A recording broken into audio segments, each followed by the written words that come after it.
WNBA, raise you NCAA, and we have our first winner. There are now just 64 spots available in the big dance. Pennsylvania, come on down. The Quakers at Yale, they needed a win, and a Princeton loss to secure the Ivy League's automatic. Brown took care of Princeton, and Penn did what it had to do, but not before the Yaleys put a scare into them. 16-point lead down to 2 after that Bobcats jumper. Ensuing inbounds pass. Dominic Martin steals. Eric Fladu for the tie. Nothing but air. 57-55 Penn. There's nothing better in this world, is what Coach Dunphy said afterwards, of getting into the dance. The Quakers, the first team in the tournament, it's that time of year, clinching their 10th Ivy League title since 1993, making their 22nd NCAA tournament, 9th under Coach Dunphy.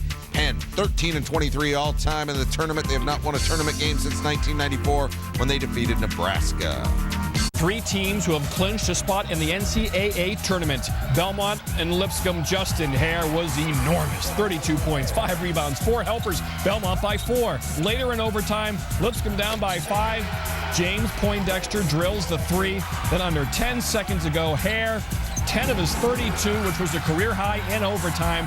The schools separated by only 2.5 miles. It's Belmont, their first trip ever to the NCAA's Big South. Coastal Carolina and Winthrop. Colin Stevens for 3. Squish.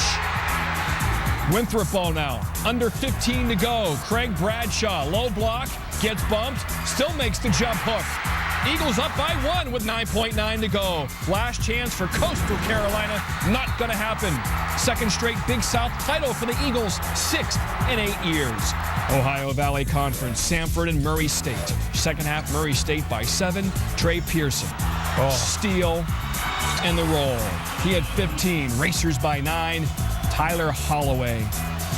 Racers win their 13th berth into the NCAA tournament.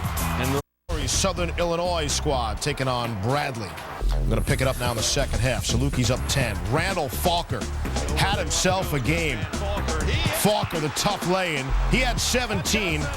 Now, later in the game, check this out. Watch Southern Illinois cheerleader Christy Yamaoka. She falls from the top of the pyramid and hits her head on the court. Paramedics and trainers attend to her.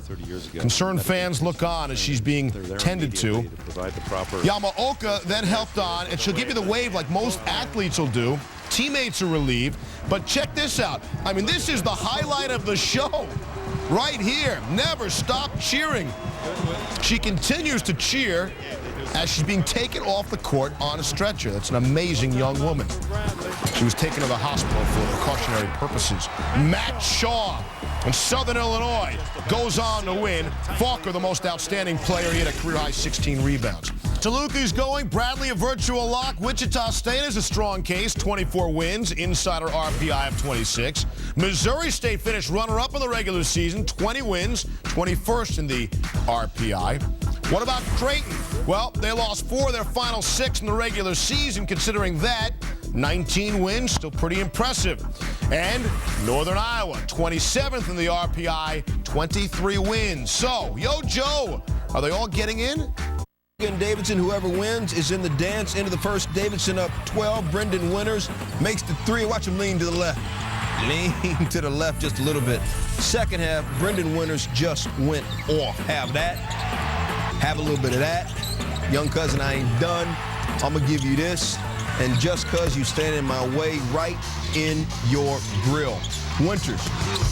And then the alley-oop to Boris Minot for the funk dunk. That's a top play nominee. Winters went 6 of 10 from 3-land. And then Winters outside. Winters inside reverse style. Career-high 33 points. Davidson up large.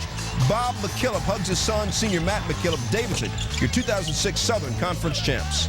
Now Adam Morrison and Gonzaga looking for their 7th West Coast Conference tournament title in 8 years, taking on Loyola Marymount in Spokane. Early second half, Brandon Worthy, the steal, he had 15. LMU up by 13. They would lead by as many as 15 in the second half. But Gonzaga would fight back. Adam Morrison dives to the floor. Jeremy Pargo winds over it. He feeds Arrow Knight. That's a top play nominee. Knight's only bucket.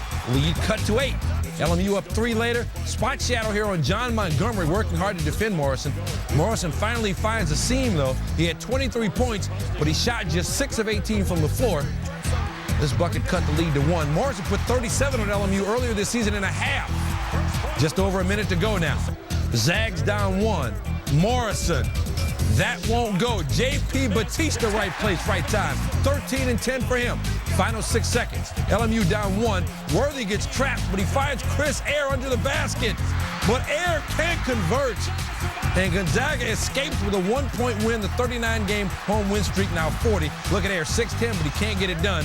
And at 12 and 18, LMU is done. Gonzaga completes a perfect run through the West Coast Conference. Doug Gottlieb handicaps their NCAA tournament hopes. The Athletic Conference on Monday night, St. Peter's taking on Iona. Steve Burt Jr.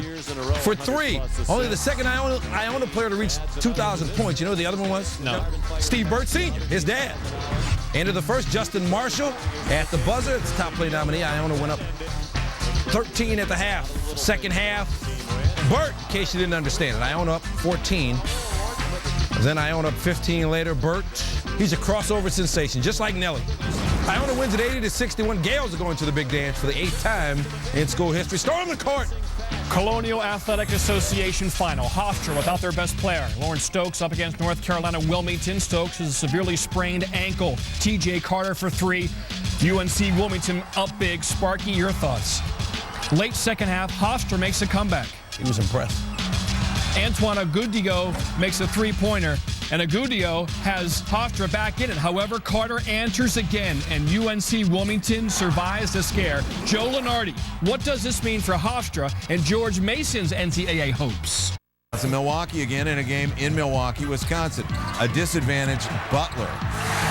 Boo Davis to Mark Pankratz. Advantage UWM. 56-24 advantage in the paint. They were up 8 at the half. Brandon Polk, though, 27. The Bulldogs down 7. Boo misses the 3, but the Panthers out-rebounded Butler by 16. That's Derek Ford gathering the spill. He had 7 points. Hey, Boo finally hits a shot. He had 18 points. Panthers up 16, and first-year coach Rob Jeter leading the Panthers through their 3rd Horizon League tournament title in 4 years. Now, the Sun Belt has shined in the NCAA tournament before as well.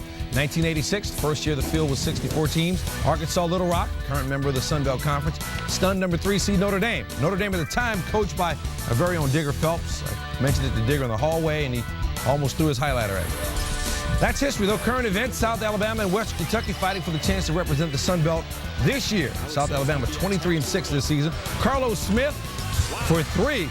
South Alabama up 45-26 at the half. Second half, they're up 23. Dimitri Bennett obviously doesn't think that's enough because he's tacking on 3 more. He had 18. South Alabama up 26. 6 minutes to go. Richard Law, he did plenty. He had 22.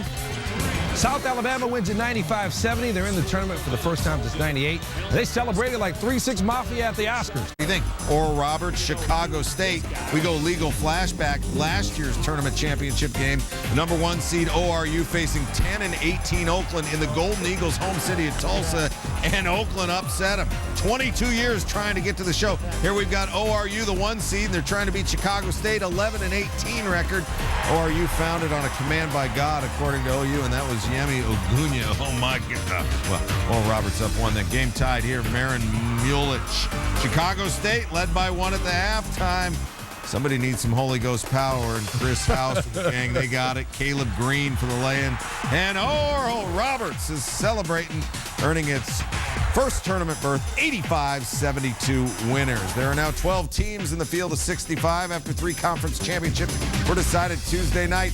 Oral Roberts, South Alabama, Wisconsin, Milwaukee were the 3 latest to punch their tickets. The Big Sky Northeast will have bids given out on Wednesday. Fairleigh Dickinson, winner, represents the Northeast Conference in the NCAA tournament. For over a year, we've been working to this point. Let's go out there. Remember what got us here, though, all right? And remember how long it took to get back. That was Monmouth coach Dave Calloway, and his pregame inspirational not sticking. Burnell Murray sticks the 3 as the first half clock expires. FDU +9 at the break. Second half, top play nominee, Marquise Alston. The big jam, the foul, the game tied after the old-fashioned 3. 8 seconds left. FDU up 1. Murray misses the free throw. Monmouth runs its scramble play, and Chris Kinney. It was like one of those Rocky movies, he said afterwards. Monmouth up 1. FDU going for its haymaker. 2.1 seconds left. Does not connect. Monmouth 49-48 winners. No NEC team has won a first-round NCAA tournament game in 23 tries. Montana and Northern Arizona getting together for the Big Sky Conference Championship at the Walk-Up Sky Dome. Virgil Matthews not walking it up. He's running it up and throwing it down. He had 21.7 rebounds. Montana up 8. Second half, Montana up 13. Ryan McCurdy blocks a shot, but Jordan Haskett rhymes with basket. Coincidence? I don't think so. He had 20 points and 11 rebounds. Under 5 minutes to play. Kevin Criswell throwing it up. Haskett with a great tip in. Montana wins 73-60. They're going to the dance for the second straight year. Season in the Patriot League, they hope to finish it off with the tournament title, taking on Holy Cross. In the final late first half, Bucknell up 1. Patriot League Player of the Year Charles Lee to Kevin Betancourt. The Bison up 42-38 at the half. Second half, they're up 5. Betancourt leave him open, and he's banging that. He had 23 points. Later in the half, Bucknell up 10. Abe Badmus drives, freeze it. Now look at Donald Brown wide open on the baseline. Badmus sees him too, and he hits him. Bison going to win 74-59. Remember, they beat Kansas as a 14 seed last year. They're headed back for more this year. We get more from Scott Reese and Doug Godley. Via the Mountain West tournament. Kyle Spain chance to lock it up for the Aztecs, but he missed the free throw. Wyoming rebounds. Brandon Ewing brings it up. Ewing, he lost it. Falls in the hands of Steve Levitt. Three-pointer? No. Aztecs win the Mountain West Conference tournament for Steve Fisher. 69-64 in overtime. They're going to the tournament. 5th Aztecs trip to the dance. Still looking for their first win.